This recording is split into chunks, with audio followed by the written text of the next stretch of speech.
ثم جعلناك على شريعة من الأمر فاتبعها ولا تتبع أهواء الذين لا يعلمون.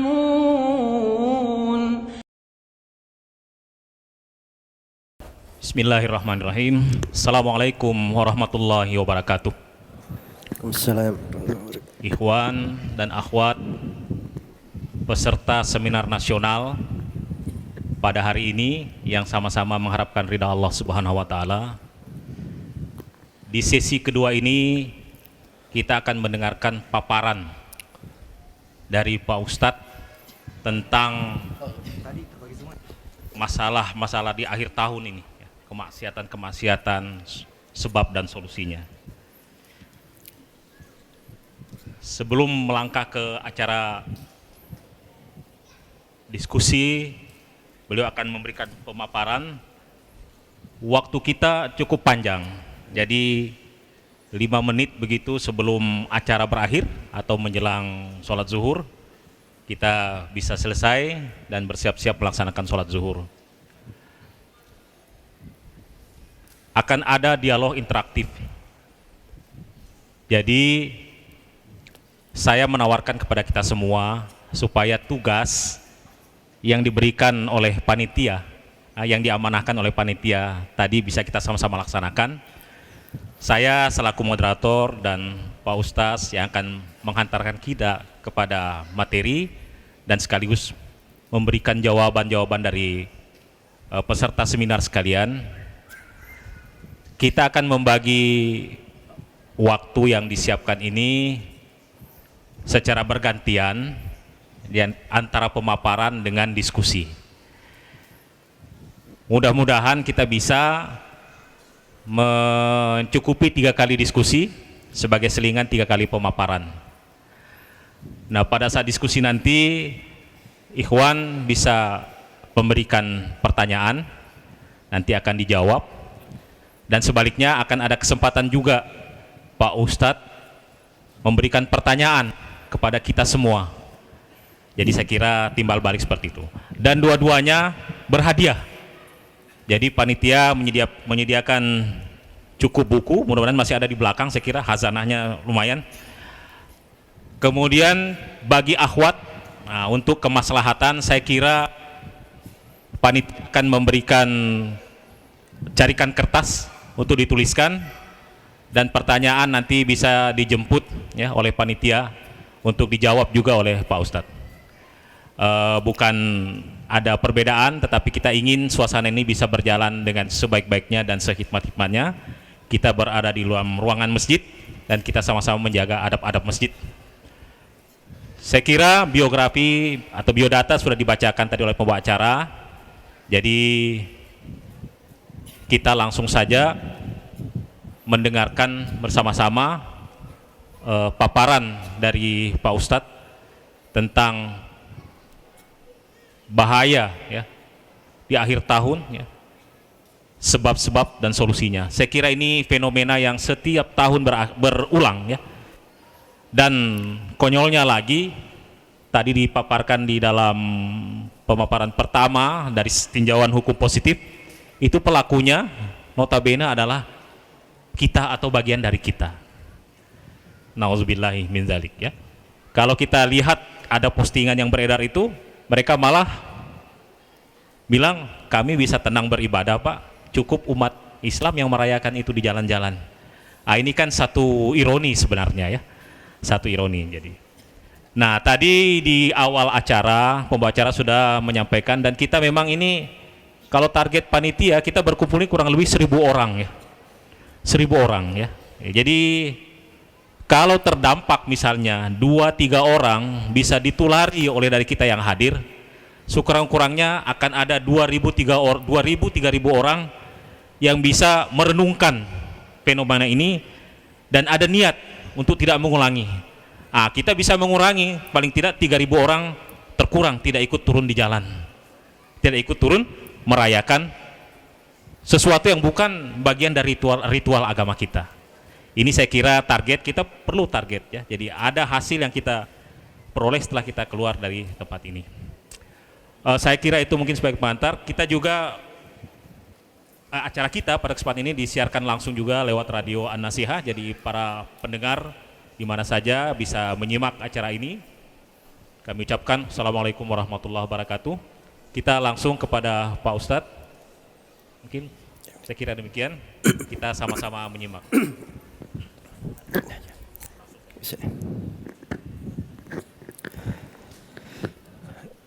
Bismillahirrahmanirrahim. Assalamualaikum warahmatullahi wabarakatuh. Alhamdulillahi rabbil alamin. Wassalatu wassalamu ala al-mabawthi rahmatan lil alamin. Nabiyina Muhammad wa ala alihi wa sahbihi wa man tabi'ahum bi ihsanin ila yaumiddin, amma ba'd. Jadi ini dibagi jadi 3 sesi ya. Tiap sesi berapa durasinya ini? 15 menit, baik. Jadi di sesi yang pertama ini, tadi bagian yang pertama, alhamdulillah kita bersyukur kepada Allah Subhanahu wa taala atas karunia dan nikmatnya. Kita berada di masjid yang mulia ini, salah satu rumah dari rumah-rumah Allah Subhanahu wa taala, dalam sebuah kegiatan yang sangat baik. Semoga Allah Subhanahu wa taala memberikan balasan yang terindah untuk kawan-kawan panitia atas ide dan upaya mereka di dalam menyelenggarakan acara ini dan di dalam memaksimalkan manfaat dan kebaikan. Dan tentunya maksud dari panitia di dalam hal ini dan semua yang terkait di dalam terselenggaranya acara ini adalah bagaimana kita berpartisipasi di dalam mewujudkan kebaikan, saling ingat mengingatkan pada hal yang bisa membahayakan, perkara-perkara yang mungkin itu bisa membawa dampak negatif terhadap kita semua, apakah yang segera di kehidupan dunia ataupun mungkin yang diakhirkan nanti di kehidupan akhirat. Karena setiap amalan yang dilakukan di atas kehidupan dunia ini ada konsekuensinya. Kalau baik, baik pula yang akan dia dapatkan. Apabila buruk yang dia kerjakan, buruk pula yang akan dia tuai. Sebagaimana firman Allah Subhanahu wa taala, "Faman ya'mal mithqala dzarratin khairan yarah."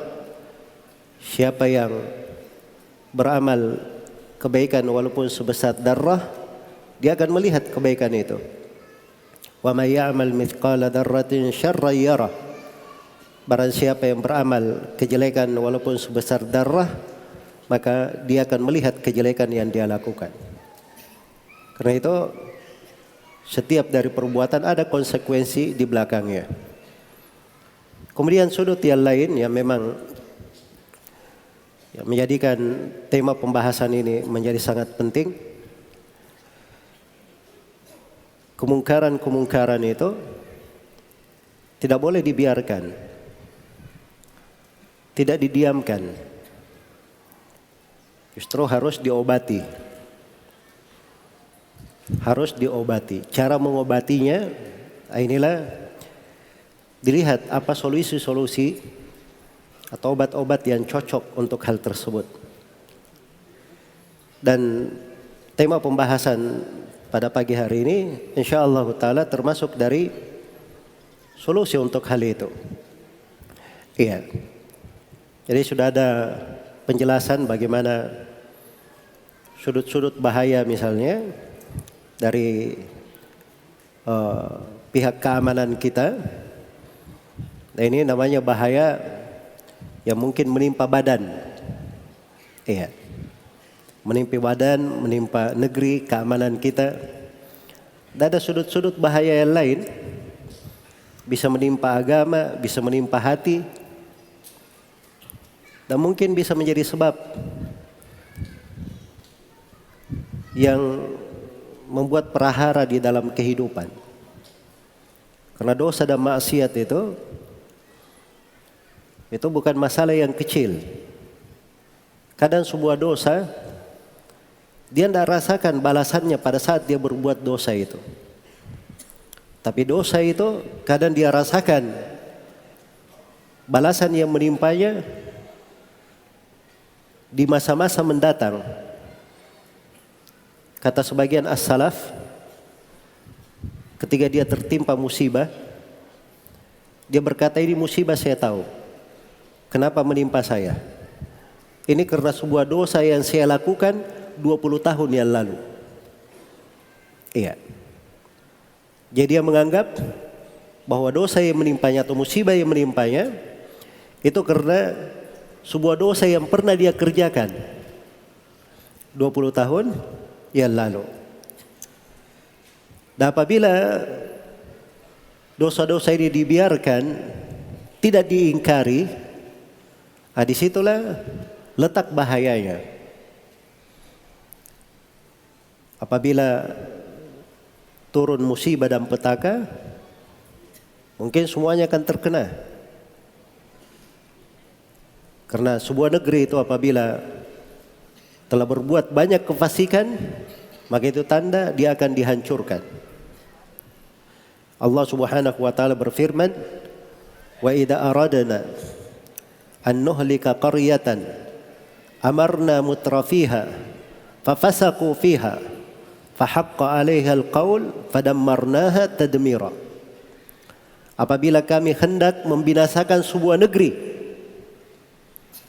maka kami jadikan orang-orang yang berkedudukan di negeri itu, mereka berbuat kefasikan-kefasikan sehingga mereka berhak untuk disiksa, maka kami pun menghancurkan mereka dengan sehancur-hancurnya. Suatu hari Rasulullah sallallahu alaihi wasallam pernah terbangun dari tidurnya di kondisi yang sangat terlihat di wajah beliau kekhawatiran. Beliau berkata, "La ilaha illallah."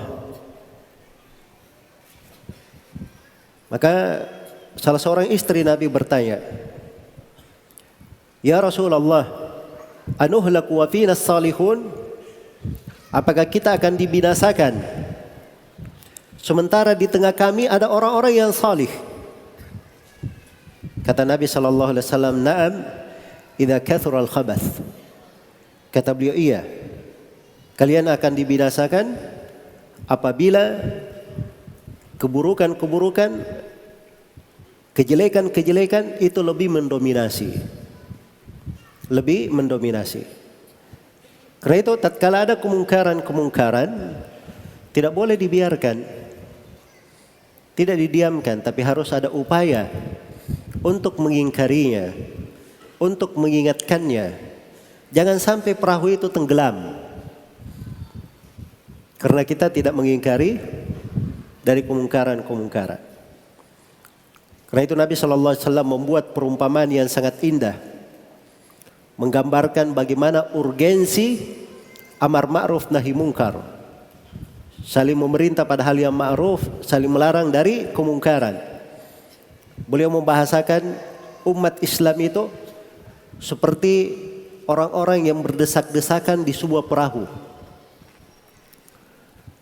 Dari perahu ini karena berdesak-desakan, akhirnya ada yang dapat bagian di dalam perahu, ada yang dapat bagian di dek kapal di atas. Iya. Maka yang di dalam perahu ini, kalau mereka perlu air, mereka harus naik dulu ke atas, terus menimba, kemudian setelah itu turun ke bawah. Maka suatu hari yang di dalam perahu ini, mereka berkata, daripada kita mengganggu saudara-saudara kita yang di atas, kita berjalan melangkai orang banyak, mengganggu orang yang di atas, ya daripada kita mengganggu mereka, maka sebaiknya kita bocor aja dari dalam sedikit di sini, supaya ada air keluar langsung dari dalam. Ini membocor perahu. Kata Nabi SAW, kalau mereka biarkan orang yang di dalam perahu ini membocor perahu itu, mereka akan binasa semuanya. Tapi kalau mereka yang di atas melarang yang di bawah membocor perahu, mereka akan selamat semuanya. Nah, itulah amar ma'ruf nahi mungkar seperti itu. Jadi kalau ada yang melakukan kemungkaran, kita ambil tangannya, kita nasihati, maka itu diharapkan dari sebab yang menolak musibah dan malapetaka dari kita semua. Allah Subhanahu wa taala telah berfirman dalam Al-Qur'an, "Wa ma kana rabbuka liyuhlikal qura bidzulmin wa ahluha muslihun." Dan Rabbmu tidak akan pernah membinasakan sebuah negeri karena kezaliman yang mereka lakukan sepanjang penduduk negeri ini masih mengadakan perbaikan. Sepanjang penduduk negeri ini masih mengadakan perbaikan. Jadi kalau di penduduk negerinya ada orang yang mengingkari kemungkaran, walaupun pengingkaran kemungkaran ini lingkupnya terbatas misalnya, tidak mencakup semua orang, tapi dia berusaha mengingkari, maka diharapkan dengan usaha ini itu menjadi sebab kebaikan untuk semuanya. Dimaklumi bahwa Nabi SAW dan para sahabatnya, mereka itu minoritas di Mekah. Iya. Karena itu diperintah berhijrah tatkala gangguan, permusuhan dan siksaan kaum musyrikin semakin dahsyat terhadap para sahabat. Iya. Waktu itu kaum musyrikin berucap sebuah ucapan yang mengharuskan mereka mendapat siksaan. Sebab ucapannya itu menantang Allah. Mereka menantang Allah Subhanahu wa taala. Ucapan mereka disebutkan dalam Al-Quran di surah Al-Anfal. Allah Subhanahu wa taala berfirman, "Wa idh qalu Allahumma in kana hadha huwal haqqu min 'indik famtir 'alaina hijaratan minas samaa'i wa i'tina bi'adzabin alim." Ketika kaum musyrikin berkata, "Ya Allah, kalau memang yang dibawa oleh Nabi Muhammad kebenaran dari sisi Engkau, hujani kami batu dari langit dan datangkan siksaan yang pedih." Jadi mereka menantang Allah Subhanahu wa taala. Kalau agama Nabi Muhammad benar, turunkan hujan untuk kami dari langit. Turunkan batu untuk kami dari langit. Datangkan siksaan yang pedih kalau memang agama Nabi Muhammad ini benar. Ini harusnya mereka sudah disiksa, sudah dihancurkan. Tapi mereka tidak dihancurkan. Kenapa? Disebutkan di ayat setelahnya, "Wa ma kana Allahu liyu'adzibahum wa anta fihim. Wa ma kana Allahu mu'adzibahum wa hum yastaghfirun." Allah tidak akan menyiksa mereka wahai Nabi Muhammad sepanjang engkau masih di tengah mereka. Ini keberadaan Nabi di Mekah di tengah mereka itu menyebabkan tidak turun siksaan. Itulah tadi bahasa yang dipakai oleh istri Nabi itu. Apakah kita dibinasakan dan di tengah kami ada orang-orang salih? Iya. Jadi kalau seluruh yang hadir ini Masya Allah adalah orang-orang yang salih dan kita berharap seperti itu, maka itu dari sebab keamanan sebuah negeri.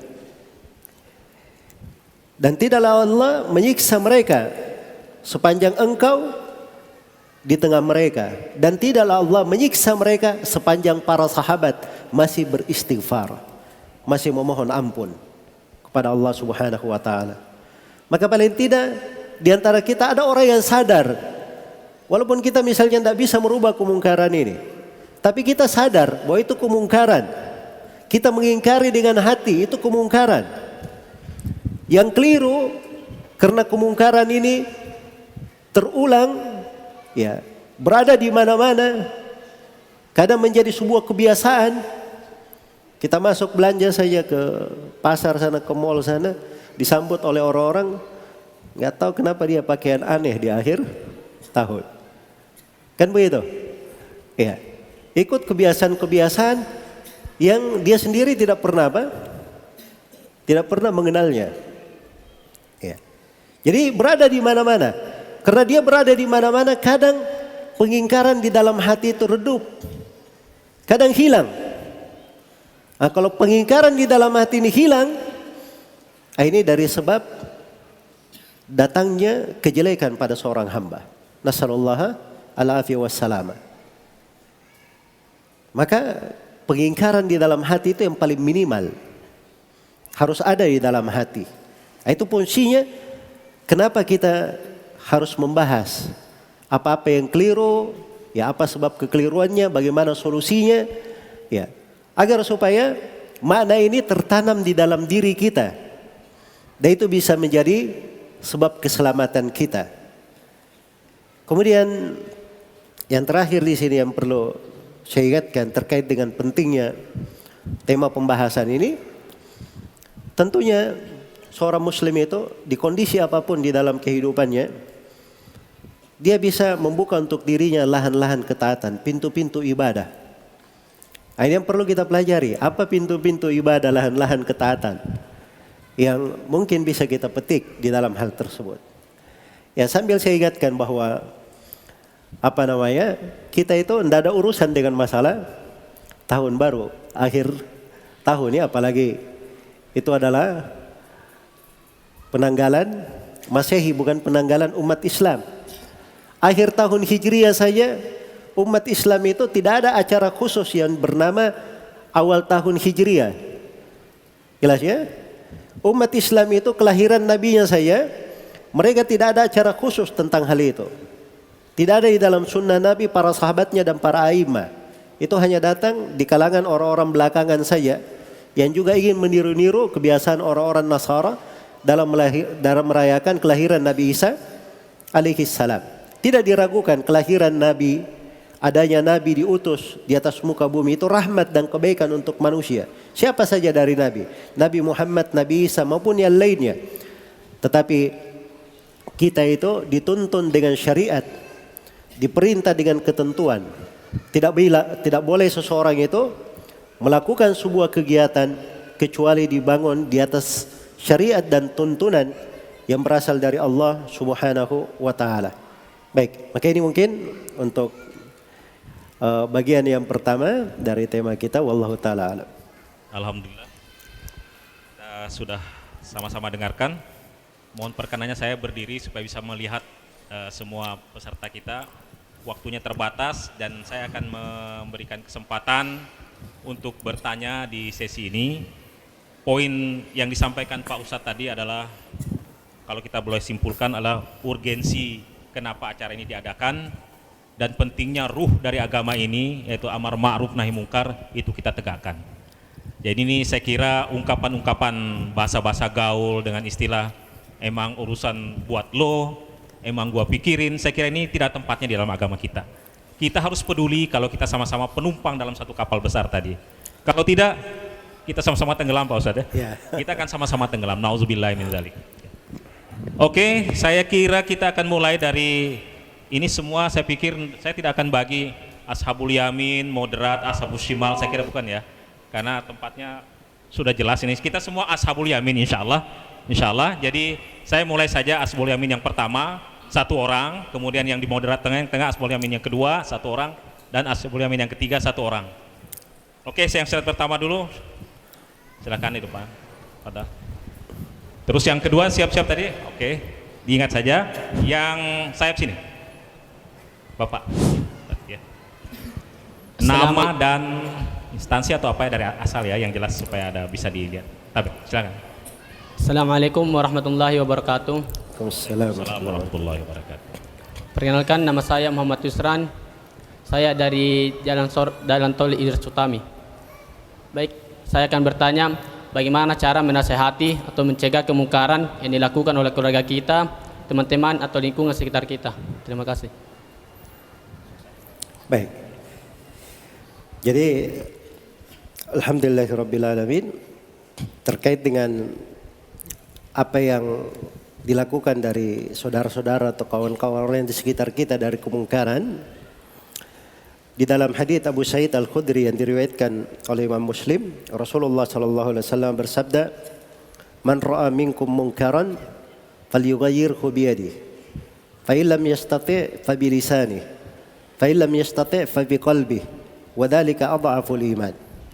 Siapa di antara kalian yang melihat kemungkaran, maka hendaknya dia rubah dengan tangannya. Ini hadits sering kita dengarkan ya, tapi pemahamannya yang banyak keliru di dalamnya. Haditsnya itu bahasanya man ra'a minkum, siapa yang melihat di antara kalian. Ini melihat dengan mata kepala, bukan dia dengar-dengar. Dia melihat langsung kemungkaran. Ya. Maka falyughayyirhu biyadihi. Yang pertama dia rubah dengan tangannya. Itu tahapan pertama. Dia merubah dengan tangan, kalau memang dia punya wewenang merubah dengan tangan. Kalau wilayah umum, ya itu yang merubah dengan tangan itu wewenangnya pemerintah. Atau bapak-bapak di kepolisian tadi misalnya. Nah, ini wilayah umum. Karena itu tidak ada di dalam syariat kita itu namanya main hakim sendiri. Seperti yang disinggung oleh bapak kita tadi sebelah sini ya. Ya, itu tidak ada di dalam syariat kita itu main hakim sendiri. Ada orang yang tangkap digubukin sama masyarakat, ada yang sampai mati. Ya. Apalagi di wilayah Sulawesi Selatan ini Masya Allah terkenal ya. Sangat ringan tangan sekali di situ. Orang kan kalau ringan tangan memberi bersedekah itu Masya Allah bagus ya. Tapi ini ringan tangan di dalam hal yang keliru. Baru diteriaki maling-maling. Ya. Ini nggak tahu maling benaran atau tidak. Sudah habis digebuki. Pencuri-pencuri. Ya. Setelah diperiksa, setelah orangnya mati, ada sebagian daerah mati terbakar, ternyata dia tidak mencuri. Ini gara-gara main hakim sendiri. Nah, ini masalah ya di negeri ini, main hakim sendiri. Masyarakat awamnya sampai orang-orang yang belajarnya juga, yang mengaku dirinya membela Islam juga seperti itu, senang main hakim sendiri. Iya, kalau dia membela Islam, di dalam Islam itu sepakat para ulama, kalau ada hukum yang terkait dengan orang menjatuhkan sanksi, itu semuanya ke pengadilan. Itu disepakati oleh para ulama, tidak ada silang pendapat. Karena itu tidak ada di dalam Islam itu main hakim sendiri. Dia pergi segel tempat-tempat maksiat sendiri, kemudian dia pergi turun ke jalan sendiri, itu enggak ada di dalam syariat.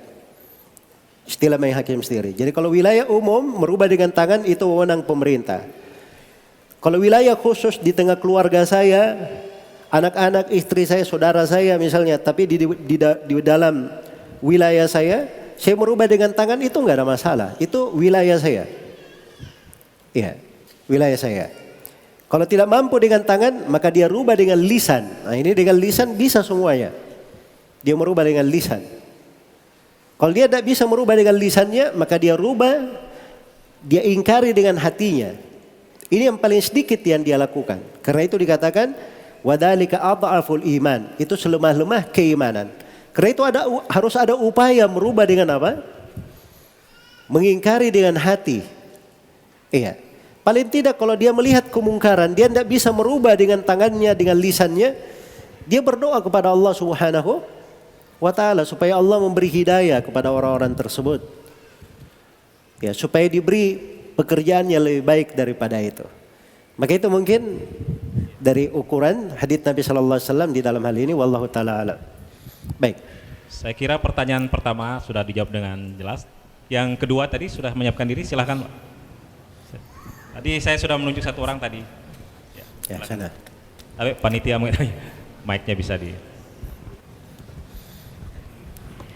Bismillahirrahmanirrahim. Pertanyaan singkat jelas. Okay. Assalamualaikum warahmatullahi wabarakatuh. Assalamualaikum warahmatullahi wabarakatuh. Begini Ustaz, menanggapi subhat zikir dan doa bersama di akhir tahun yang biasanya dilakukan dan disampaikan ulama atau dai, menurut pandangan Ustaz dalam Islam hukumnya seperti apa? Terima kasih. Assalamualaikum warahmatullahi wabarakatuh. Baik. Jadi seorang itu ketika dia akan mengingkari kemungkaran, dia jangan jatuh kepada kemungkaran yang lain. Jelas ya? Jadi artinya kalau kita buat zikir, sholat tahajud bersama di akhir tahun, itu sama aja kita ikut merayakan namanya. Ya, cuma yang sana merayakannya dengan apa? Petasan di jalan dan seterusnya. Ini merayakannya dengan pengajian dan sholat. Jelas ya? Dan tidak ada di dalam syariat kita apa yang dinamakan zikir bersama di akhir tahun atau melakukan sholat tahajud bersama di akhir tahun atau pengajian di akhir tahun. Itu tidak ada. Ya, akhir tahunnya saja tidak dikenal dalam Islam, akhir tahun Masehi. Ya. Baik, itu sudut yang pertama. Sudut yang kedua, kita mengingkari terhadap orang-orang yang melakukan petasan dan seterusnya. Kenapa mengingkarinya? Karena ini mengganggu orang, ribut. Yang zikir bersama juga ribut-ribut juga. Pakai suara mikrofon, untuk menyaingi orang petasan dia pakai suara mikrofon. Sama semuanya, tetap saja kita di tengah malam tidak bisa tidur. Kan bersyirikat dalam mengganggu namanya. Iya. Dan itu tidak diperbolehkan. Karena itu kalau dia ingin berzikir, syariatnya sebagaimana dalam hadits Abu Sa'id Al-Khudri riwayat Abu Daud, Rasulullah sallallahu alaihi wasallam bersabda, "Ala kullukum munajin rabba, fala yajharanna ba'dukum ala ba'din fil qira'ah." Ketahuilah bahwa setiap dari kalian bermunajat kepada Rabb-nya. Maka jangan sekali-sekali sebagian di antara kalian mengangkat suaranya di atas sebagian yang lain. Jelas ya? Karena itu solusinya apa? Solusinya tinggal di rumah. Iya. Itu solusi untuk semua fitnah seperti itu. Diriwayatkan oleh Imam Tirmidzi dari Uqbah bin Amir Al-Juhani radhiyallahu taala anhu, beliau bertanya kepada Nabi sallallahu alaihi wasallam, "Ya Rasulullah, man najah?" Wahai Rasulullah, apakah jalan keselamatan? Kata beliau, "Amsik alaika lisanak." Jaga lisan kamu. Wal yasa'ka baituk, dan hendaknya rumahmu menjadi lapang bagimu. Nah, rumah ini hendaknya menjadi lapang bagimu. Wa baki ala khati'atik, dan tangisi dosa-dosamu. Tangisi dosa-dosa kamu. Nah, itu jalan keselamatan. Dan diriwayatkan oleh Imam Muslim dari Ma'qil bin Yasar radhiyallahu taala anhu, Rasulullah sallallahu alaihi wasallam bersabda, "Al-ibadatu fil haraj kahijratin ilayya." Beribadah di masa fitnah itu bagikan berhijrah kepadaku.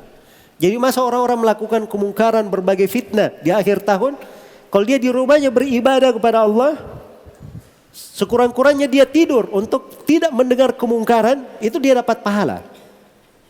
Dia tidur ya dengan niat supaya dia tidak mendengar dari kemungkaran-kemungkaran, tidak ikut merayakan, tidurnya itu dapat pahala. Sekurang-kurangnya dia tidur. Iya, dan ini dikatakan oleh Nabi, ibadah di masa fitnah bagikan berhijrah kepadaku. Baik, kemudian yang ketiga, solusi itu tidak boleh dipikir sendiri.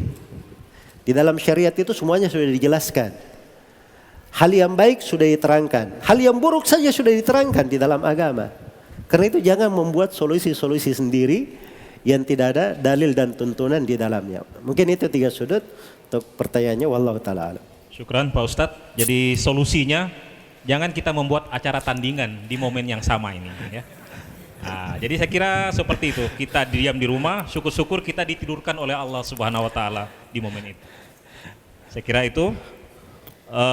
Selanjutnya adalah pertanyaan dari sisi Ashabul Yamin yang ketiga. Dipersilakan yang sudah ngangkat tangan tadi, Pak. Ya, silakan, Pak. Ada yang bisa membantu ke sana untuk mic?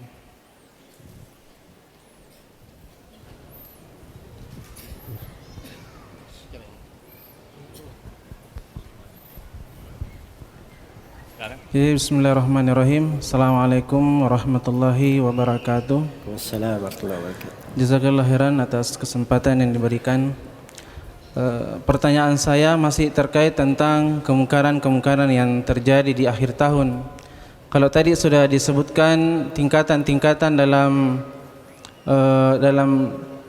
kemungkaran baik secara lisan, hati dan perbuatan, yang ingin saya tanyakan, adakah metode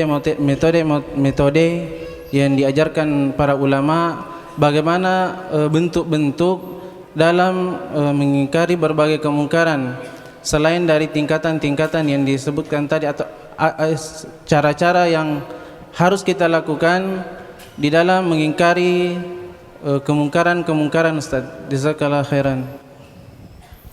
Ya Masya Allah ya, ini pertanyaan perlu ceramah tersendiri. Ya, jadi memang saya jawab tadi satu poin yang mencukupi saja. Karena ditanya lagi, minta diperluas, maka saya tambah sedikit. Walaupun ini tema pembahasan luas ya. Karena dalam amar ma'ruf nahi mungkar itu ada kaidah-kaidahnya, ada ketentuan-ketentuannya, ada syarat-syaratnya. Ya, ada tahapan-tahapannya.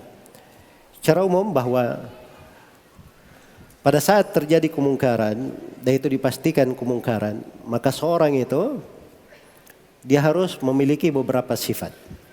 Sifat yang pertama, dia punya sifat hilim namanya. Hilim ini artinya dia tidak tergesa-gesa. Dia pandai menimbang akhir dari perkara. Ini kalau dia buat begini, mungkin kejadiannya begini. Kalau dia buat begini, akan terjadi begini. Iya. Baik. Kemudian yang kedua, dia hendaknya memiliki sikap sabar dalam merubah kemungkaran. Dan sabar itu diperlukan. Jadi jangan sampai dia merubah kemungkaran, tetapi dia rubah kemungkaran dengan cara yang mungkar juga. Iya. Tidak boleh bakar-bakar petasan, ribut-ribut saya. Tapi dia rubah dengan cara berantem dengan orang tersebut. Nah, ini tidak benar ya. Ya. Atau ada yang bakar petasan kepada dia, dia balik bakar juga, lempar ke dia. Ya. Nah, ini harus ada kesabaran. Kemudian yang ketiga, pada orang yang merubah kemungkaran, dia harusnya memiliki hikmah. Memiliki sifat hikmah. Hikmah itu kata para ulama, meletakkan segala sesuatu pada tempatnya. Iya. Karena itu hikmah itu bukan dikatakan dia selalu tegas. Dan bukan dikatakan hikmah itu dikatakan dia selalu lembut. Tidak. Tapi hikmah itu meletakkan segala sesuatu pada tempatnya. Meletakkan segala sesuatu pada tempatnya. Maka ini etika dan adab secara umum. Dijaga. Sambil seorang itu memelihara keikhlasan. Sebab ikhlasnya ini berpengaruh sekali di dalam apa yang dia lakukan.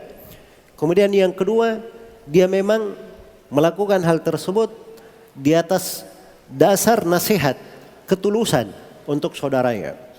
Cinta kebaikan untuk saudaranya. Kemudian yang ketiga, dia melakukan hal tersebut sebagai bentuk penjagaan terhadap semuanya. Maka kalau dia melakukan 3 etika itu dibangun di atas 3 kaidah ini, maka insyaallah taala itu akan menjadi hal yang indah di dalam merubah kemungkaran. Semoga Allah memberi taufik kepada semuanya. Wallahu taala a'lam. Alhamdulillah, saya kira cukup jelas apa yang disampaikan oleh Pak Ustadz. Jadi mohon maaf ya, afwan, kita cukupkan mungkin untuk sesi tanya jawab di sesi yang pertama ini, tapi tidak menutup peluang untuk pertanyaan-pertanyaan tertulis. Nanti kita carikan waktunya di akhir acara. Termasuk juga dari akhwat, kalau ada pertanyaan, mungkin ada panitia yang akan menjemput. Saya kurang paham bagaimana mekanismenya. Jadi yang jelas semua diberi kesempatan untuk berpartisipasi ya. Jadi kita bisa sharing pengetahuan kita, dan insya Allah mudah-mudahan itu kita diberikan kekuatan untuk memahami dan mengamalkan. Kita akan maju ke sesi yang kedua. Jadi sesi penyampaian dari Pak Ustadz ini berkisar tentang bentuk-bentuk kemungkaran di akhir tahun.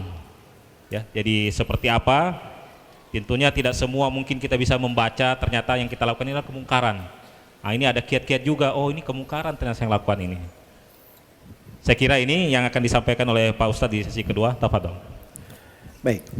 Jadi mungkin dari tema inti di pembahasan kita terkait dengan kemungkaran-kemungkaran yang mungkin kita bisa waspadai, kita lihat sambil kita melihat apa solusi dan bagaimana sikap seorang muslim di dalamnya.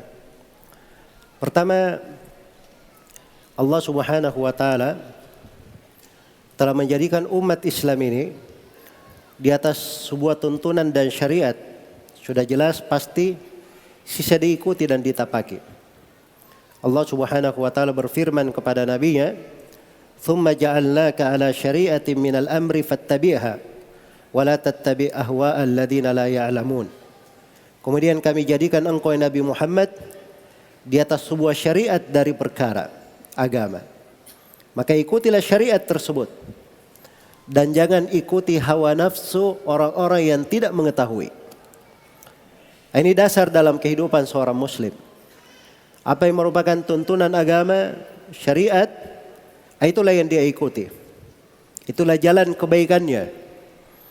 Dan sampai kita cuman rajin membaca ihdinas siratal mustaqim, siratal ladzina an'amta alaihim, ghairil maghdubi alaihim waladdallin, tapi kita tidak paham apa maknanya. Ya Allah, berilah kami hidayah menuju kepada jalan yang lurus.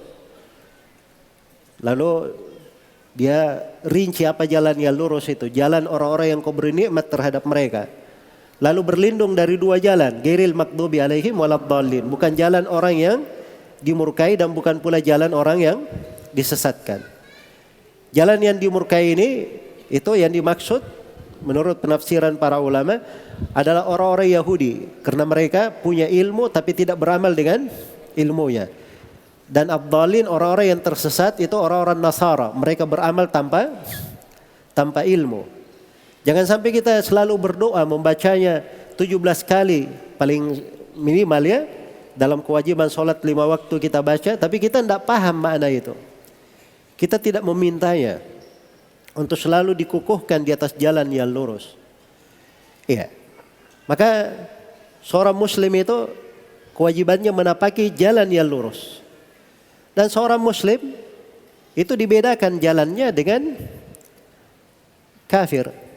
Karena itu setiap nabi dan rasul ketika menyampaikan dakwah kepada kaumnya, itu pasti ada dua golongan. Ada yang menerima, ada yang menolak. Walaqad arsalna ila thamud akhakum salihah fa idahum fariqan yahtasimun. Kami telah mengutus kepada kaum Thamud nabi mereka, Nabi Salih. Ternyata mereka dua kelompok yang bertikai. Iya. Jadi seperti itu keadaannya ketika kebenaran itu datang. Kemudian di sudut yang lain Allah Subhanahu wa taala menjadikan orang-orang yang beriman itu kecintaannya, loyalitasnya juga terhadap orang yang beriman. Sebagaimana orang-orang kafir juga kecintaannya dan loyalitasnya terhadap orang-orang kafir. Wal mu'minuna wal mu'minatu ba'duhum awliya'u ba'd. Laki-laki dan perempuan yang beriman, sebagian dari mereka adalah wali terhadap sebagian lain-lainnya. Dan sebagian pula orang kafir seperti itu. Iya. Dan dibedakan antara dua jalan. Dibedakan antara dua jalan. Karena itulah seorang yang beragama, seorang yang mengerti Islam, dia paham apa itu Islam, maka pada dasarnya dia mengerti bahwa Islam itu adalah peribadatan hanya kepada Allah semata dan memurnikan ittiba. Dia hanya mencontoh jalannya Nabi Muhammad sallallahu alaihi wasallam saja. Itulah makna seorang bersyahadat asyhadu an la ilaha illallah wa asyhadu anna Muhammadan Rasulullah. Jadi kalau ada orang yang berislam kemudian dia masih mengikuti jalan dari selain Islam, ini keislaman tidak seperti yang diinginkan. Karena agama Islam yang diterima, agama yang diterima di sisi Allah hanya satu saja, hanya agama Islam. Inna ad-dina indallahil Islam. Sungguhnya agama di sisi Allah hanyalah Islam. Wa may yabtaghi ghairal islami dinan falan yuqbala min wa huwa fil akhirati minal khasirin. Barang siapa yang mencari agama selain daripada Islam tidak akan diterima darinya, dan dia di akhirat termasuk orang-orang yang merugi. Iya. Maka ini harus dibedakan antara dua jalan. Itu ada satu surah penuh dalam Al-Quran. Dan surah ini disebut seperti seperempat Al-Quran. Iya, seperti seperempat Al-Quran. Jadi kalau surah Al-Ikhlas dikatakan apa? Surah Al-Ikhlas seperti sepertiga Al-Quran. Kalau ini surah disebut seperti seperempat Al-Quran. Surah apa itu? Qul ya ayyuhal kafirun. Ya. Qul ya ayyuhal kafirun la a'budu ma ta'budun wala antum abiduna ma a'bud wala ana abidun ma abattum wala antum abiduna ma a'bud lakum dinukum waliyadin. 6 ayat. Wahai orang-orang kafir, saya tidak akan beribadah kepada apa yang kalian ibadahi.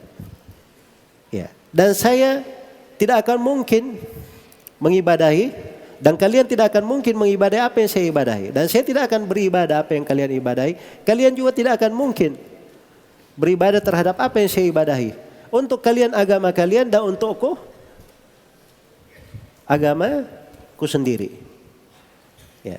Tapi Masya Allah ya, di masa sekarang ini syaitan itu canggih ya, menyesatkan manusia. Ada sebagian manusia yang tersesat, diambil potongan akhir ayat, lakum dinukum waliyadin. Ini menunjukkan agama itu semuanya sama. Kamu boleh menganut agama kalian, ya saya juga menganut agama kalian, agama saya sendiri. Ya, kita saling beragama, tidak usah saling menyalahkan. Ini karena diambil potongan ayat, dia tidak baca dari awal surah. Coba dia baca awal surah saja. Ya. Itu bukan pernyataan membolehkan, tapi itu namanya berlepas diri. Itu namanya berlepas diri. Jelas ya? Nah, itu beragama namanya. Beragama. Dan ini ruh dan inti dari agama Islam. Kadang sebagian dari para dai, ya jangan gini ustadz ini, kalau dia bicara seperti ini merasa berat sekali. Kenapa? Karena dia nanti khawatir dianggap intoleran, tidak moderat, atau dianggap sebagai orang yang apa? Yang ekstrim. Padahal ini adalah ruh Islam, inti Islam. Ya. Itu agamanya Nabi Ibrahim alaihissalam.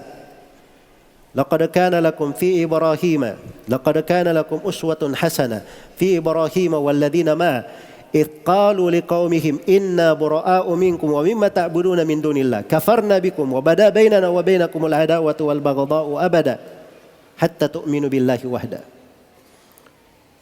Telah ada suri toladan yang baik untuk kalian pada Nabi Ibrahim dan orang-orang yang beriman bersamanya. Ketika mereka menyatakan, sesungguhnya kami berlepas diri dari kalian dan apa yang kalian ibadahi selain daripada Allah. Kami kafir terhadap kalian. Dan telah tampak permusuhan dan kebencian antara kami dan kalian selama-lamanya sampai kalian beriman kepada Allah semata. Itu agama Nabi Ibrahim. Dan itulah agama Nabi Muhammad sallallahu alaihi wasallam. Ya Allah telah perintah kepada nabinya, "Tsumma auhayna ilaika an ittabi' millata Ibrahim hanifa wa ma kana minal musyrikin." Kemudian kami wahyukan kepada engkau ya Nabi Muhammad supaya mengikuti agama Nabi Ibrahim yang lurus. Dan Nabi Ibrahim itu sama sekali tidak tergolong dari orang-orang yang berbuat kesyirikan.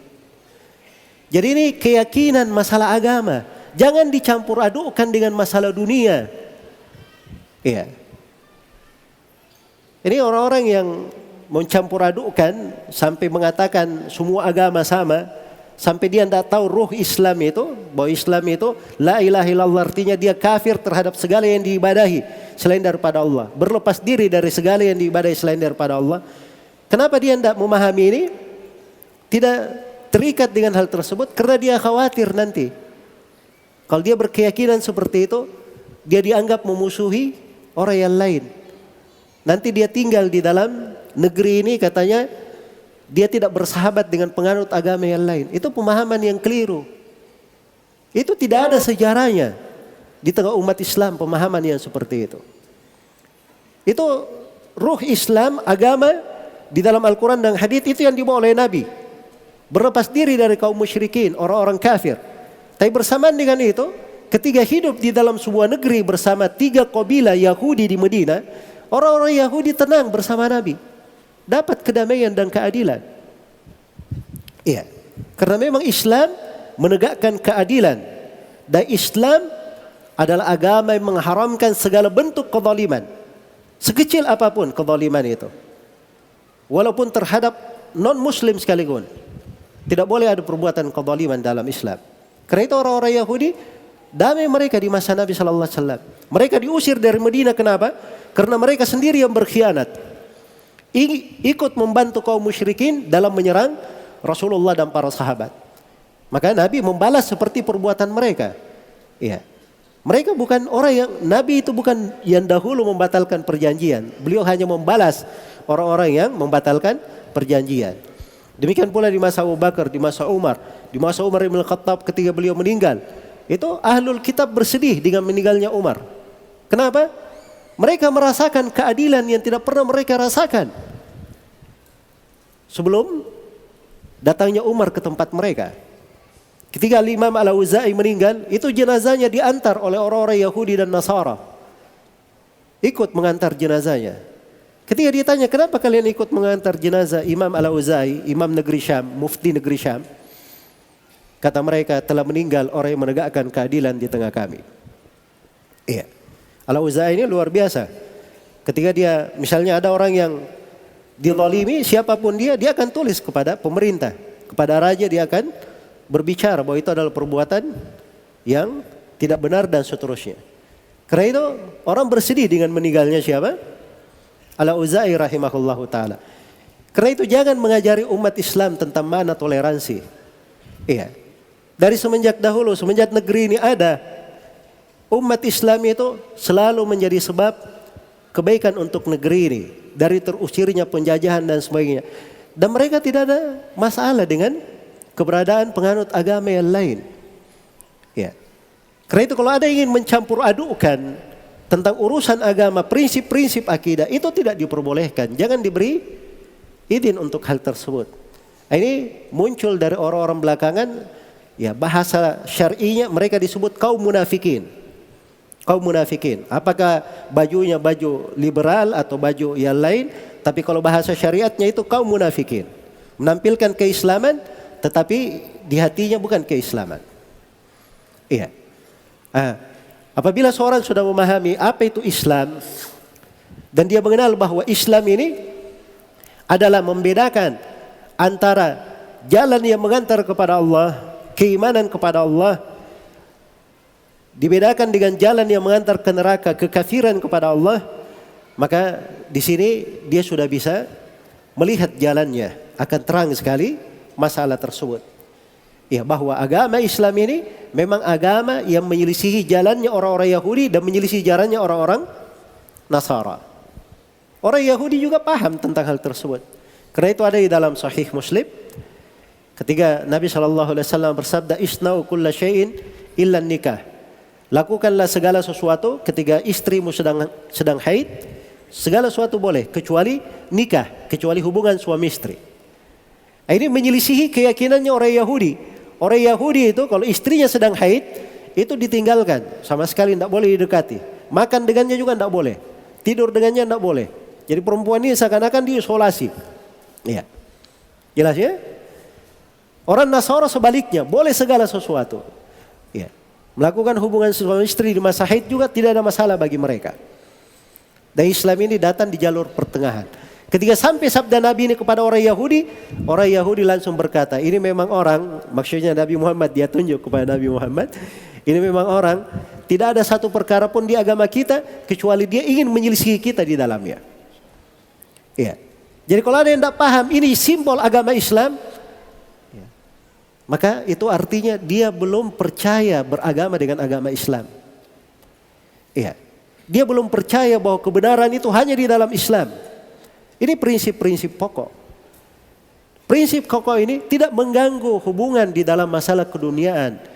Masalah seorang hidup di dalam sebuah negeri, ada penganut agama yang lainnya juga dilindungi oleh negara, itu ada hukumnya di dalam Islam. Ada bab di dalam Islam namanya fikih ahli dhimma. Ada bab muahada. Ya. Kemudian ada bab masalah memberikan aman, jaminan keamanan. Nah, ini kalau dia penganut agama yang lain itu disebut orang ahlu dhimmah. Ya.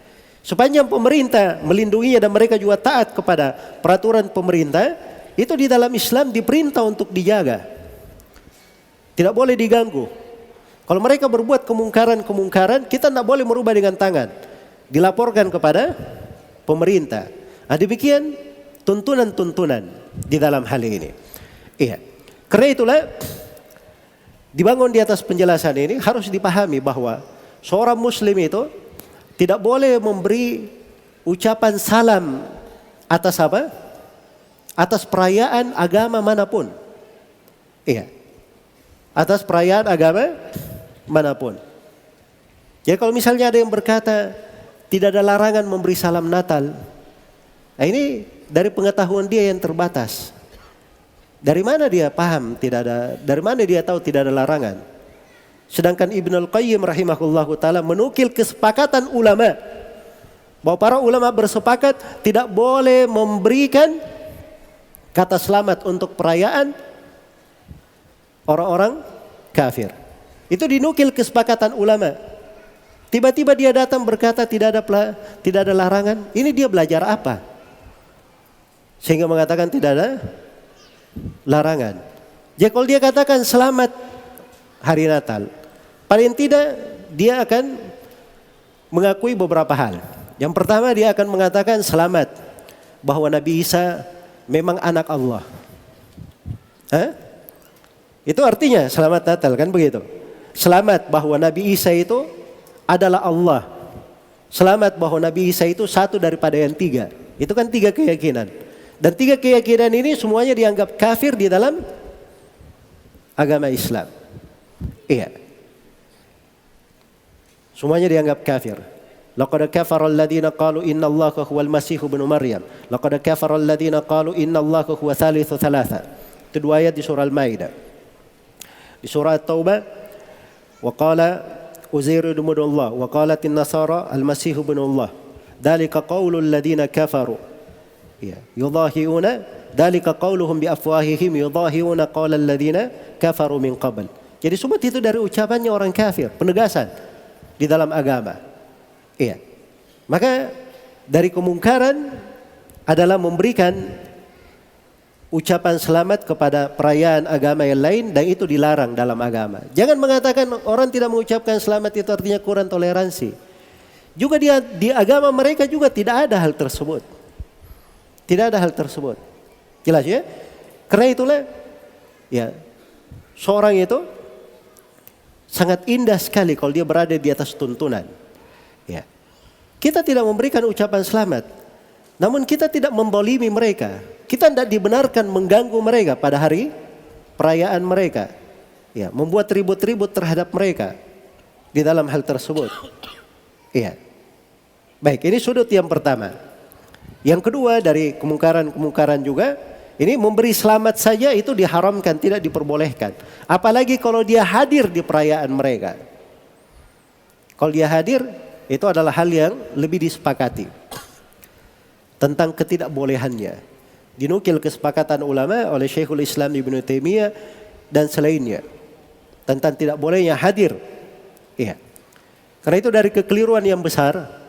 Kadang sebagian orang ini, apalagi di masa-masa seperti ini, ya, dia tidak memandang tempat, datang kemana saya, ya, memberikan, diundang untuk acara, datang saya. Padahal ini harus dibedakan antara sesuatu yang merupakan kaitan dengan agama dia dan sesuatu yang bersifat apa? Bersifat urusan dunia dia. Kalau ada hal yang terkait dengan agamanya, maka itu harus dirapikan dan diperbaiki. Kemudian di antara kemungkaran juga, ya, adanya penetapan kalender selain daripada kalender Hijriah. Nah, ini bagi umat Islam ya, mereka di dalam penanggalan mereka hanya kenal apa? Penanggalan Islam saja. Karena itu kalau dikatakan tahun baru dan seterusnya, ini tahun baru siapa? Ya. Nah, ini mungkin judul yang dibuat oleh panitia di sini. Ini judul bukan pembenaran terhadap tahun baru itu, tapi ini membahas tentang kenyataan dan kejadian yang terjadi, yang kita sedang obati. Jelas ya? Baik. Jadi ikut di dalam merayakan hal tersebut, itu jelas masuk di dalam pelanggaran-pelanggaran syariat. Demikian pula di antara kemungkaran-kemungkaran, ya, adanya di akhir tahun baru itu dari berbagai kemungkaran yang sudah dipastikan. Seperti di akhir tahun baru itu narkoba lebih merajalela. Miras itu dianggap hal yang biasa. Dan ini dari perbuatan-perbuatan dosa. Ya. Kemudian seperti yang disinggung tadi oleh Bapak dari kepolisian, ya, bercampur baur laki-laki perempuan, akhirnya terjadi tindakan-tindakan asusila dan sebagainya. Ya. Ini semuanya dari kemungkaran-kemungkaran yang besar di dalam agama. Tapi yang menjadi masalah di belakangan ini, dosa-dosa itu itu dianggap remeh oleh banyak manusia. Itu yang menjadi masalah. Dosa besar pun dianggap ringan. Padahal para sahabat di masa dahulu, dosa kecil itu sudah mereka anggap sangat besar sekali.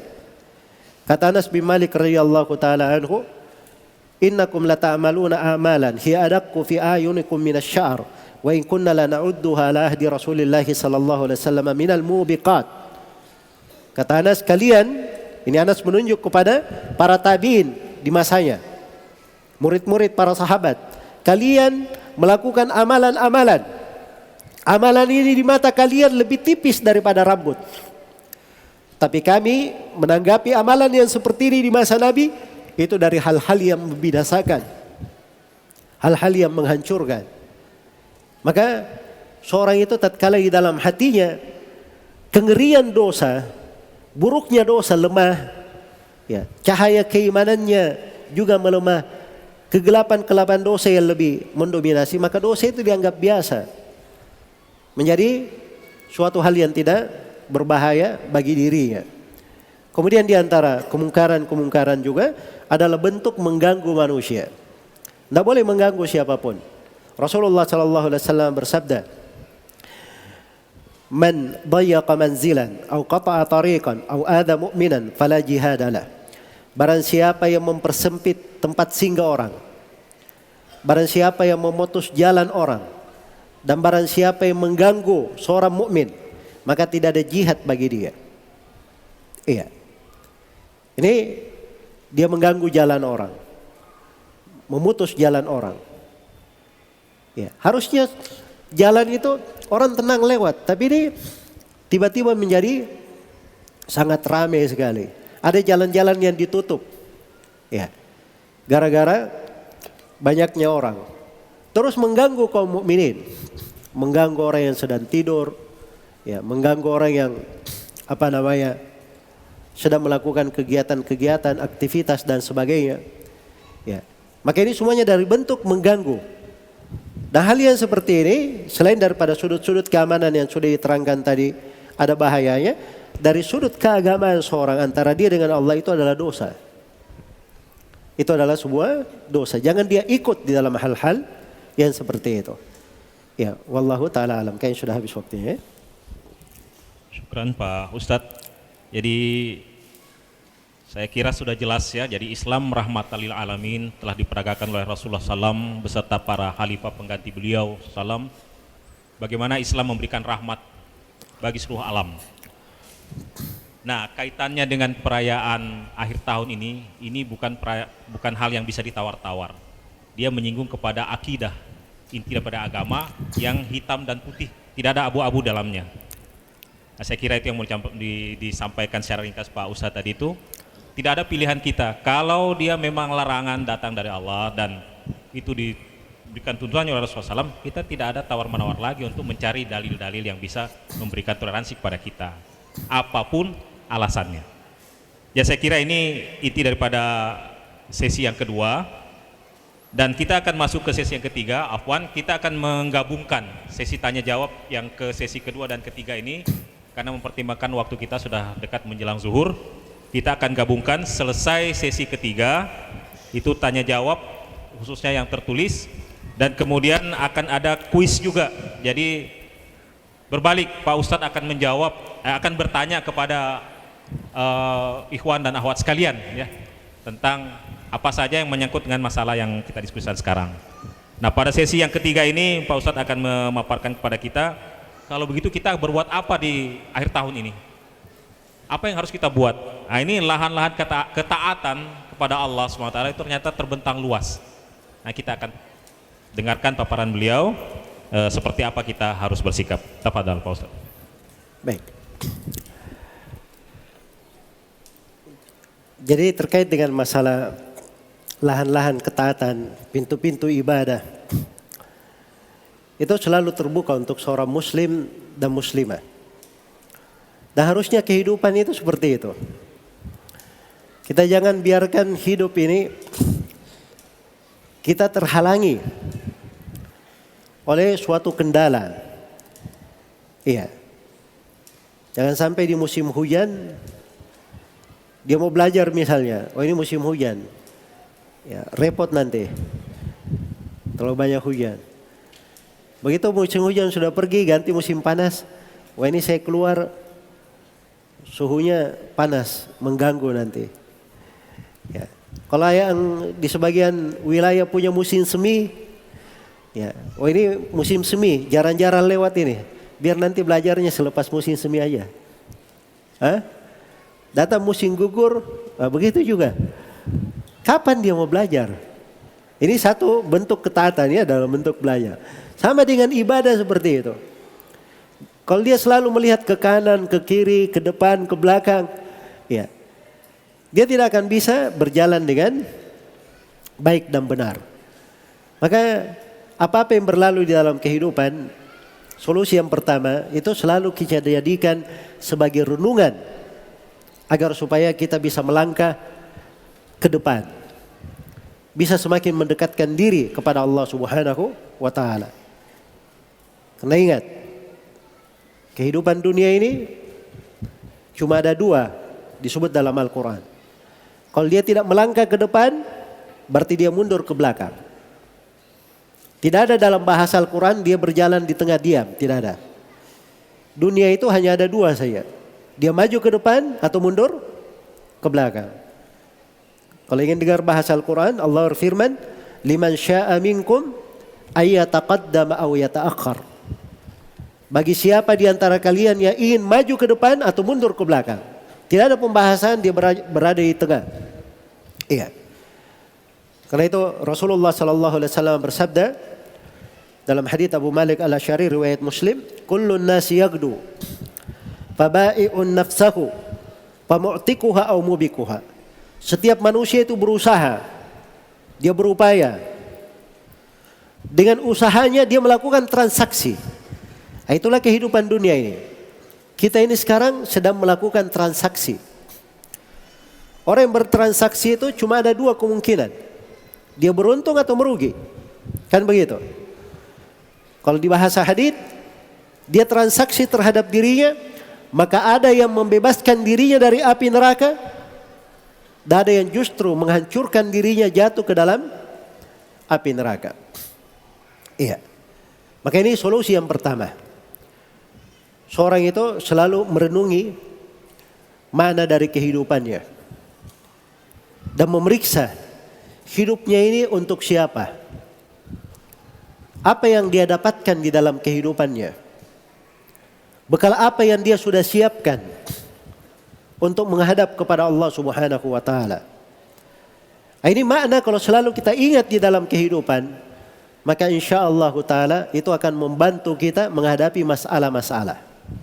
Iya. Jadi ketika seorang misalnya di akhir tahun banyak kemungkaran merajalela di sana sini, kemudian jiwanya itu diajak kepada hal-hal yang dia sendiri sebenarnya berhasrat ke sana, bernafsu melakukannya. Nah, disitulah mungkin pintu ketaatan Allah bukakan. Dia bersabar. Karena itu Rasulullah sallallahu alaihi wasallam bersabda, "Huffatil jannatu bil makari wa huffatin naru bisyahawat." Sebagaimana dalam hadits riwayat Muslim. Surga itu diitari dengan hal-hal yang tidak menyenangkan. Dia ingin surga, ya, dia hadir di majelis ilmu misalnya seperti ini. Ya, dia harus duduk lama. Tinggalkan kesantaian. Ini hari-hari libur, ya, biasanya orang santai di rumah, dia nggak mau santai, dia hadir di majelis ilmu. Ini kan perlu upaya memang. Dia lawan jiwanya. Ya. Hari-hari seperti ini orang mau keluar sholat 5 waktu, sholat subuh, berwudu itu dingin. Musim hujan ya. Nah, mau surga memang seperti itu. Kadang diitari dengan hal-hal yang apa? Tidak menyenangkan. Sedangkan neraka, kata Nabi SAW, itu diitari dengan hal yang penuh dengan syahwat. Dirinya itu berselera melakukannya. Kadang dia sangat bergelora untuk mengerjakannya. Nah, itu neraka seperti itu. Nah, disitulah pentingnya seorang mengenal bahwa jalan ke surga memang jiwa ini tidak boleh dia taati. Dan untuk menghindari neraka, dia juga harus bermaksiat kepada jiwanya. Jangan dia taat kepada jiwa. Sebab kalau jiwanya dia taati, jiwa ini bisa mengantar dia kepada kejelekan. Karena memang Allah sebutkan sifat jiwa itu di dalam Al-Quran. Innan nafsa la'ammaratun bisu' illa ma rahima rabbi. Sesungguhnya jiwa itu selalu memerintah, selalu mengajak kepada kejelekan, kecuali siapa yang dirahmati oleh Rabbku. Siapa yang dirahmati oleh Allah Subhanahu wa Ta'ala. Iya. Baik, jadi itu jalan yang pertama. Kemudian yang kedua, tadi mungkin saya sudah sebutkan ya, hadits Ma'qil bin Yasar, riwayat Muslim, di mana Nabi SAW bersabda, al-ibadatu fil haraj kahijratin ilayya. Dalam sebuah riwayat oleh Imam Ahmad, al-ibadatu fil fitnah kahijratin ilayya. Beribadah di masa fitnah itu bagaikan berhijrah kepadaku. Jadi luar biasa ya. Kalau kita baca sirah kehidupan Nabi sallallahu alaihi wasallam dan para sahabatnya, kita melihat bagaimana kewajiban hijrah dari Mekah ke Madinah dan bagaimana keutamaan hijrah itu. Bagaimana pengorbanan Nabi dan para sahabat dalam berhijrah. Mereka meninggalkan kampung halamannya. Dan kalau dia sudah berhijrah, dia tidak boleh lagi kembali ke situ. Karena itu Nabi SAW ketika sudah berhijrah, Nabi dan para sahabat ketika sudah berhijrah ke Madinah, setelah Mekah ditaklukkan, itu tidak ada Nabi dan para sahabat kembali lagi ke Mekah. Sebab itu ketentuan hijrah memang. Ya, pahalanya sangat besar. Dan ini dia beribadah, menegakkan sebuah ibadah di masa fitnah, itu bagaikan berhijrah kepada Nabi sallallahu alaihi wasallam. Maka ini hijrah yang benar. Seorang yang ingin mendapatkan pahala yang besar di masa-masa fitnah yang seperti ini, dia sibukkan dirinya dengan ibadah. Iya. Dia sibukkan dirinya dengan ibadah. Apalagi untuk perempuan misalnya. Perempuan itu sudah ada perintah khusus untuk mereka.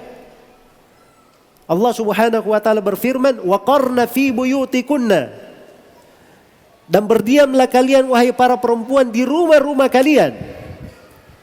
Itu perintah kepada perempuan. Ini kalau saya perdalam maknanya, waqarna itu dalam bahasa Arab itu kata perintah. Kata perintah itu dalam artian ilmu usul fikih, perintah itu bermakna wajib. Jadi wajib, karena itu kata Al-Qurtubi rahimahullahu ta'ala dalam tafsirnya, wajib bagi para perempuan kalian menetap di rumah-rumah kalian. Asalnya dia wajib berada di rumahnya. Tidak boleh dia keluar dari rumah kecuali pada hal yang dibolehkan oleh syariat. Kalau tidak ada keperluan yang dibolehkan oleh syariat, asalnya dia wajib di rumah. Iya. Dan ini kemuliaan besar untuk kaum perempuan. Tidak ada yang memahaminya kecuali orang-orang yang beriman. Karena itu Aisyah radhiyallahu taala anha, kalau ayat ini dibaca, Aisyah itu menangis terseduh-seduh sampai basah kerudung beliau radhiyallahu anha ketika ayat ini dibaca. Dan sebagian istri Nabi sallallahu alaihi wasallam, Sauda bintu Zam'ah, setelah Nabi meninggal dia tidak pernah keluar lagi dari rumahnya. Bahkan dia ajak untuk pergi haji dan umrah pun dia tidak pergi. Dia berkata, saya sudah pernah haji bersama Rasulullah sallallahu alaihi wasallam. Dan sebagian dari perempuan yang salihah di masa para as-salaf, ada yang dikenal dia keluar rumah cuma 3 kali saja. Kali yang pertama ketika dia dilamar oleh suaminya, lalu dia pindah ke rumah suaminya. Itu yang pertama. Kali yang kedua dia keluar rumah ketika dia pergi untuk haji. Dan kali ketiga dia keluar ketika jenazahnya diantar ke kuburan. Ya. Itu dia dalam hidupnya cuma 3 kali keluar rumah. Sebab mereka pandang ini adalah sebuah ketaatan, sebuah ibadah. Sebuah ibadah. Beda dengan kebanyakan para perempuan. Tidak memahami bahwa ini adalah apa? Bentuk dari ibadah dan ketaatan. Iya. Maka sebenarnya pintu-pintu ibadah itu banyak. Jangan dianggap bahwa seseorang itu ketika dia berada misalnya di rumahnya, oh ini saya tidak ada kegiatan, saya terkungkung. Ya, Malah rumah itu bagi seorang perempuan itulah sorga dia sebenarnya. Dia berada di rumahnya saja tidur itu sudah dapat pahala. Kalau dia mengerti bahwa itu adalah perintah Allah Subhanahu wa taala, dia ridha dengan hal tersebut. Dia ridha dengan hal tersebut. Kemudian yang ketiga, di antara pintu-pintu ibadah, seorang itu memperbanyak taubat dan beristighfar kepada Allah Subhanahu wa taala. Di masa-masa ada kemungkaran dilakukan, maka seorang memperbanyak taubat dan beristighfar, memohon ampunan kepada Allah Subhanahu wa taala. Semoga dia dari sebab-sebab pengampunan atau dia memohon pengampunan itu, bertobat kepada Allah, itu menjadikan musibah dan malapetaka ditolak darinya dan bisa berdampak kebaikan untuk orang-orang yang berada di sekitarnya. Sebagaimana para sahabat yang Allah Subhanahu wa taala berfirman, tidaklah Allah menyiksa mereka sepanjang mereka para sahabat masih beristighfar, memohon ampun kepada Allah Subhanahu wa taala. Maka bertobat dan beristighfar ini adalah hal yang sangat penting sekali. Kemudian yang terakhir mungkin dari pintu ketaatan yang bisa dibuka untuk seorang muslim dan muslimah adalah dia selalu menghadirkan di dalam dirinya bagaimana keagungan negeri akhirat. Iya. Agar supaya kegelapan-kegelapan dunia itu bisa sirna dari dadanya. Kalau keagungan negeri akhirat ini terang benderang di dalam hatinya, bercahaya dengan sangat terang, maka insyaallah taala itu akan membukakan untuknya berbagai pintu-pintu ibadah, akan membuat dirinya semakin cepat melangkah, semakin dekat kepada Allah Subhanahu wa taala. Wallahu taala alam. Baik.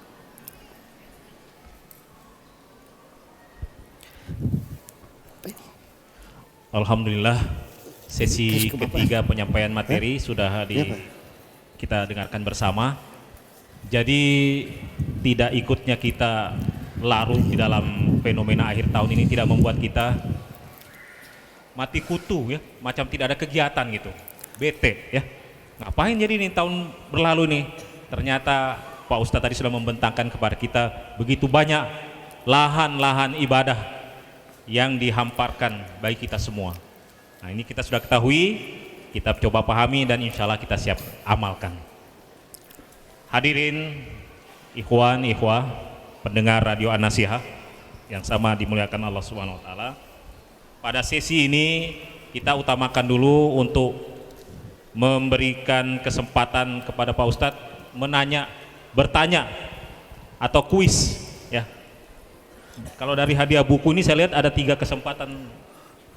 Itu bagaimana Pak? Ada 3 saya lihat di sini, apa 3 kuis dilontarkan nanti? Iya, untuk peserta yang bisa menjawab dengan benar, insya Allah kita akan berikan sepasang buku. Alhamdulillah. Insya Allah. Sepasang buku, jadi ada 2 buku.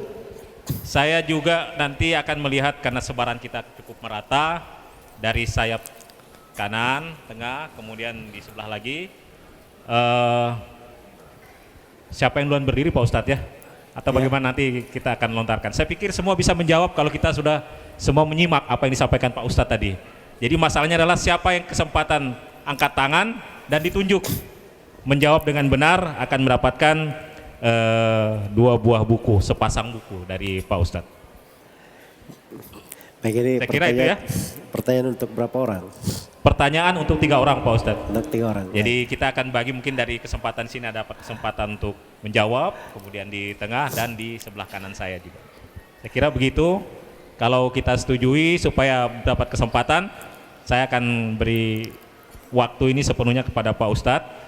Karena nanti setelah kuis ini di depan Pak Ustadz ini sudah tersedia pertanyaan-pertanyaan tertulis. Kita serahkan sepenuhnya kepada beliau untuk menseleksi, untuk dijawab. Saya kira sampai menjelang zuhur mungkin belum terjawab semua, kita menerima apa yang menjadi putuskan oleh beliau ya. Saya kira seperti itu. Tafadhal Pak Ustadz, kita mulai dengan kuis barangkali. Baik, pertanyaan yang pertama.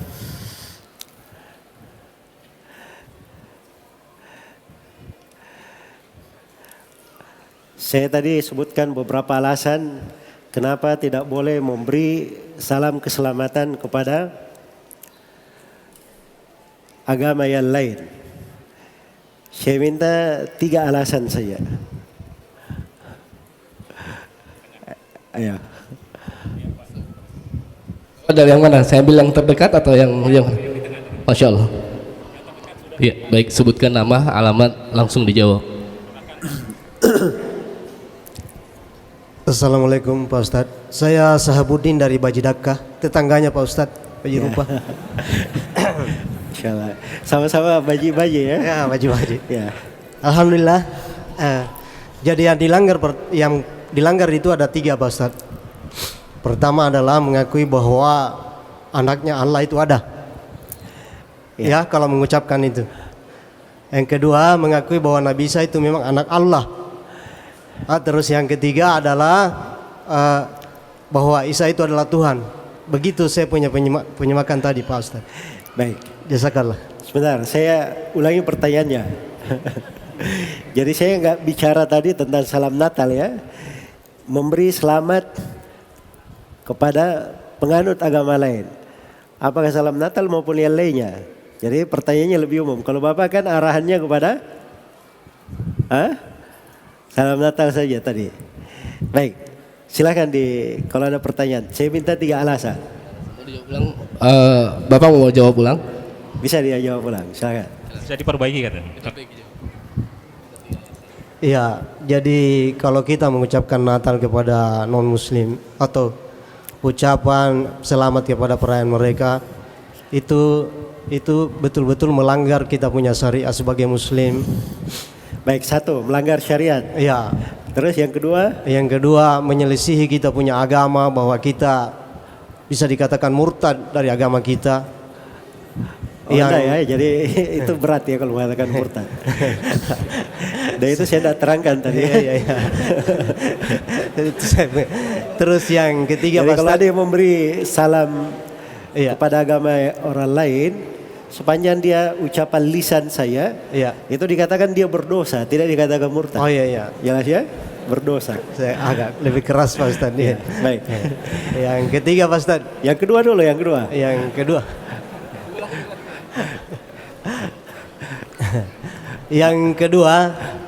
Yang kedua Pak Ustadz, bahwa kita menyelisih agama kita, bahwa itu betul-betul tidak boleh dilakukan oleh agama kita, oleh kita seorang muslim. Bahwa apa tadi ya? Sudah blank ini. Sudah blank ini Pak Ustadz. Saya kira cukup begitu saja Pak Ustadz. Makanya Masya Allah. Ya. Mungkin kita lempar lagi Ustaz. Jadi Bapak jawab setengah pertanyaan ya, dikasih setengah ini aja. Dikasih setengah hadiah. Setengah hadiah. Dikasih setengah hadiah karena hadiah. Baik, yang menjawab lengkap silahkan. Angkat tangan. Saya minta 3 alasan. Kenapa dilarang memberi ucapan selamat kepada agama lain? Bismillahirrahmanirrahim. Assalamualaikum warahmatullahi wabarakatuh. Berdasarkan yang saya simak tadi, mengapa kita tidak boleh mengucapkan selamat hari Natal? Karena yang pertama, yang tadi sudah disebutkan Bapak, melanggar syariat Islam. Yang kedua, dengan mengucapkan selamat Natal berarti kita mengakui bahwa agama mereka benar.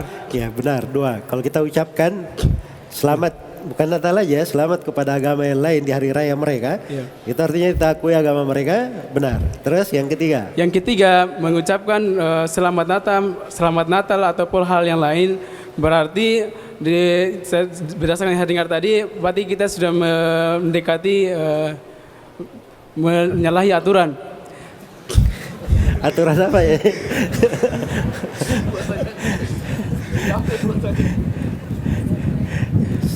Sudah dekat tadi, sudah dekat. Betul, aturan apa? Kita mendekati kekafiran. Bukan kekafiran ya, jadi jangan, saya tadi mengatakan dibedakan ya antara mengucapkan selamat, itu bahaya ya, bisa berdosa. Hadir itu lebih besar lagi dosanya. Ya kalau dia kafir kapan? Itu kalau dia ridho dengan agama mereka, senang dengan agama mereka, itu masuk di dalam, dihitung bersama mereka. Wa may yatawallahum minkum fa innahu minhum. Siapa yang loyalitas kepada mereka, maka dia termasuk dari mereka. Yang ketiga sebenarnya tadi ada satu. Kan kalau dalil itu ada Al-Quran, ada Sunnah, ada apa lagi satu? Nah, ini satu tadi yang saya mau ingatkan. Baik. Silakan kita lihat yang lain. Dipilih yang lain Iya. lagi, Pak. Silakan. Nama langsung dijawab. Assalamualaikum warahmatullahi wabarakatuh. Nama saya Zulfikar dari Anteng. Yang pertama menyelisih syariat, yang kedua dengan mengucapkan selamat kepada non muslim, artinya kita mengakui. Ketiga, dalam hadis ketika kita menyerupai suatu agama, ikut dalam berpartisipasi, artinya kita juga bagian dari agama tersebut. Baik, itu saya terangkan di kaidah umum ya, bahwa agama ini datang untuk menyelisih orang-orang kafir, mukhalafatu al-kuffar. Tapi ada yang keempat tadi, yang sebenarnya yang penting bahwa itu adalah hal yang menyelisih kesepakatan para ulama. Jelas ya? Ini sekarang kan selalu ada orang-orang yang menganggap dirinya ditokohkan, alim lah, menganggap tidak ada dalil. Siapa bilang tidak ada dalil? Hah? Itu menyelisihi kesepakatan para ulama. Cuma dia tidak tahu saja siapa dalil. Baik. Pertanyaan terakhir? Pertanyaan terakhir, Ustaz. Pertanyaan yang terakhir. Sebutkan 3 kiat atau 3 pintu ketaatan yang bisa dilakukan di kondisi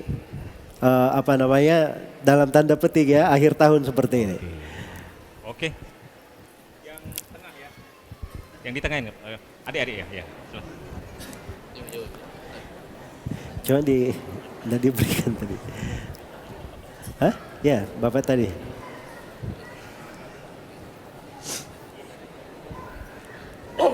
Bismillah, Assalamualaikum warahmatullahi wabarakatuh. Assalamualaikum warahmatullahi wabarakatuh. Di antara pintu ketaatan ketika kita berada di akhir tahun orang-orang kufar, yang pertama adalah tinggal di rumah, tidak keluar dan merayakan acara-acara yang mungkar. Sebab disebutkan dalam hadis bahwa beribadah di masa fitnah itu adalah bagaikan berhijrah kepadaku. Baik, itu satu, beribadah di masa fitnah. Dia tegakkan ibadah, yang pertama. Terus yang kedua? Kemudian yang kedua, dia tidak keluar dari rumahnya untuk merayakan.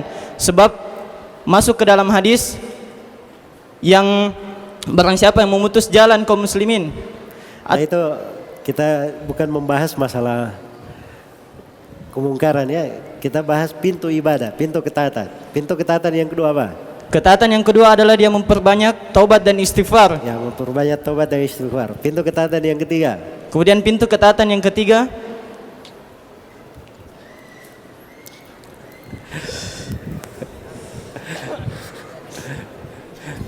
wajah katakan ini.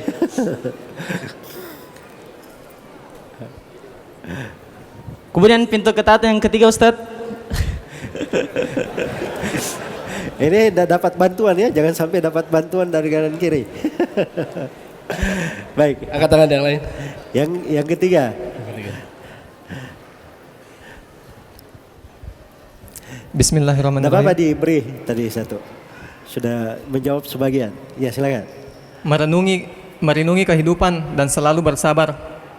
Baik, dia merenungi arti dari kehidupan supaya kehidupan ini dia buat semakin menjadi baik. Ya itu mungkin yang bisa ditanyakan, wallahu ta'ala. Baik. Selesai waktunya ya. Hadiah kita masih tersisa banyak tapi waktu yang tidak bisa memungkinkan sehingga mungkin bisa masuk di sesi tanya jawab, Ustaz. Saya kira seperti itu ya, kita sepakati kuis kita selesaikan di sini dan kita langsung masuk ke sesi tanya jawab. Menjelang zuhur jam 12:04 ya kalau nggak salah waktunya. Jadi padahal Pak Ustadz. Baik, ini ada pertanyaan pasca gempa tsunami likuifaksi yang melanda Palu. Di satu sisi Pemda telah mengeluarkan himbauan untuk menghentikan kegiatan saat adzan dan menuju ke masjid untuk sholat berjamaah. Ini bagus ya, semoga Allah memberi taufik untuk itu. pada sisi yang lain muncul fenomena-fenomena yang saya jadikan pertanyaan untuk mendapat tanggapan. Banyak masyarakat yang menaikkan bendera kuning atau memasang di rumah atau halaman sebagai simbol tolak bala. Muncul majelis yang dikir di rumah, anjungan-anjungan bahkan instansi pemerintahan. Banyak kegiatan psikososial semacam trauma healing yang menyatakan bahwa bencana Palu hanyalah fenomena alam biasa dan tidak terkait dengan perbuatan manusia. Bahkan dinyatakan hal tersebut bisa dihindari. Ini hal-hal yang keliru ya, yang banyak terjadi. Jadi ketika terjadi musibah orang menaikkan bendera, itu semuanya sebagai tolak bala atau dia melempar sesajian atau yang semisal dengannya, itu hal-hal yang haram, tidak diperbolehkan, dan itu masuk ke dalam syirik. Kalau dia menaikkan bendera sebagai sebab menolak bala, sebagai sebab, itu masuk ke syirik asghar namanya, ke syirik kecil, dan syirik kecil itu lebih besar dari dosa yang paling besar. Iya, maka ini adalah hal yang tidak diperbolehkan. Kemudian yang kedua, mengatakan bahwa musibah-musibah yang terjadi itu murni ke fenomena alam, tidak ada hubungannya dengan perbuatan manusia. Ini adalah menyelisihi Al-Quran. Karena Al-Quran itu telah mengatakan wa ma asabatkum min musibah fabima kasabat aydikum. Apa yang menimpa kalian dari musibah itu disebabkan karena perbuatan tangan-tangan kalian semua. Iya. Karena itulah seharusnya pada kondisi yang seperti itu masyarakat itu diajak untuk banyak bertobat kepada Allah. Selalu bergantung kepada Allah. Jangan bergantung kepada benda-benda, bergantung kepada simbol-simbol. Ya. Harusnya di kondisi yang seperti itu, saat hati itu terbuka, dia cinta untuk dekat kepada Allah, diarahkan ke sana. Semoga Allah memberi taufik kepada semuanya. Bagaimana sikap kita kepada tetangga yang memberikan makanan kepada kita di malam tahun baru? Apakah boleh dimakan atau bagaimana? Ya, kalau malam tahun baru ini kan pemberian terkait dengan sebuah kebiasaan yang tidak ada tuntunannya. Iya, itu lebih ringan daripada dia diberi di malam perayaan agama non-muslim. Itu lebih ringan. Tapi pada dua kondisi ini itu sebaiknya tidak diterima. Iya, sebaiknya tidak diterima walaupun ada dua pendapat di kalangan ulama di dalam hal ini. Ya wallahu ta'ala alam. Ya, dan sebagian ulama ada yang membolehkan kalau yang diterima itu bukan dari jenis makanan. Hah? Baik. Ya. Jadi karena sudah masuk waktu duhur, saya baca pertanyaan yang terakhir. Bagaimana hukum membeli barang yang bertulis diskon Natal atau Tahun Baru? Ya. Baik. Jadi kalau dia datang ke sebuah toko, dia ada keperluan di toko itu. Dan tokonya wajar, semua terbuka, toko yang seperti itu. Tidak ada kekhususan dengan hari raya tertentu. Dia beli karena memang keperluan. Dan pada saat itu ada diskon. Maka dia nggak ada masalah. Dia memang beli bukan karena diskon, karena keperluannya. Tapi kalau seorang datang ke sebuah toko membeli karena diskon untuk acara ini, maka itu adalah hal yang tidak diperbolehkan. Karena itu namanya ikut bersyirikat di dalam membesarkan acara-acara yang tidak dibenarkan di dalam syariat. Kaidah umumnya dalam Al-Quran, ayat di surah Al-Furqan, Allah Subhanahu wa taala berfirman, "Walladzina la yashhaduna az-zur." Seorang mukmin itu, kaum mukminin adalah orang-orang yang tidak menyaksikan kebatilan. Dia tidak menyaksikan kebatilan. Hal yang mungkar, hal yang batil dilarang di dalam syariat, dia tidak menyaksikan hal yang seperti itu. Dan Allah Subhanahu wa taala berfirman, "Wala tarkanu ilal ladzina zalamu fatamassakumun nar." Janganlah kalian condong kepada orang-orang yang zalim sehingga kalian disentuh oleh api neraka. Semoga Allah Subhanahu wa taala memberi taufik kepada semuanya, wallahu taala alam. Alhamdulillahirabbil alamin. Syukran Pak Ustadz sudah memberikan pencerahan kepada kita semua. Afwan, tidak semua pertanyaan tertulis bisa dijawab, tapi semua ditampung ya. Nanti akan kita teruskan ke panitia penjawabannya. Terima kasih, syukran jazakumullah khairan katsira atas kerjasama kita semua, sehingga apa yang diamanahkan oleh panitia kita bisa tunaikan dengan baik, menyelesaikan materi ini. Kepada Pak Ustadz diucapkan jazakumullah khairan katsira. Semoga apa yang kita lakukan ini bermanfaat dan berdampak kepada keluarga kita semua insyaallah. Saya atas moderator mohon maaf yang sebesar-besarnya jika dalam memimpin atau memediasi acara ini ada kekurangan di sana sini, mohon kiranya dimaafkan. Kita tutup dengan majelis kifarah majelis. Subhanallah bihamdi, subhanakallah bihamdika, asyhadu an la ilaha anta astaghfiruka wa atubu ilaik. Assalamualaikum warahmatullahi wabarakatuh. Saya kembalikan kepada pembawa acara. Ya, jazakallah khair.